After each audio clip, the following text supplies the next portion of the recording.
Hello' friends, আজি মই লৈ আহিছোঁ এটা বায়োগ্ৰাফি ভিডিঅ'। যদি এই চেনেলটো প্ৰথমবাৰৰ বাবে চাই আছে তেন্তে চেনেলটো ছাবস্ক্ৰাইব কৰি ল'ব। বলক দেৰি নকৰি ভিডিঅ'টো আৰম্ভ কৰোঁ। বৰ্তমান ৰেঙনি টিভিত সম্প্ৰচাৰিত ৰাসলীলা ধাৰাবাহিকত অভিনয় কৰা গৌৰীৰ বিষয়ে জানো আহক। তেওঁৰ পৰিয়াল, শিক্ষাগত অৰ্হতা আৰু প্ৰেমৰ সম্পৰ্ক কাৰ লগত আছে সকলো জানো আহক। গৌৰীৰ প্ৰকৃত নাম হৈছে এনিশা হাজৰিকা। জন্ম হৈছে 7 ফেব্ৰুৱাৰী 2002 চনত।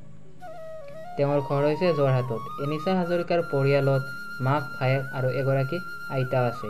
এনিশা হাজৰিকাই কলেজীয়া শিক্ষা লাভ কৰিছিল JB কলেজ যোৰহাটৰ পৰা।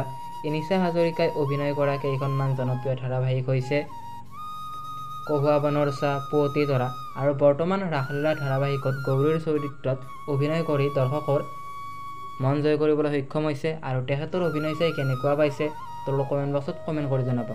আৰু ভৱিষ্যতে এনেকুৱা ধৰণৰ বায়োগ্ৰাফি ভিডিঅ' পাবলৈ এই চেনেলটো ছাবস্ক্ৰাইব কৰি ল'ব। আজিৰ ভিডিঅ'টো ইমানখিনি আছিল। ধন্যবাদ। জয় আই অসম।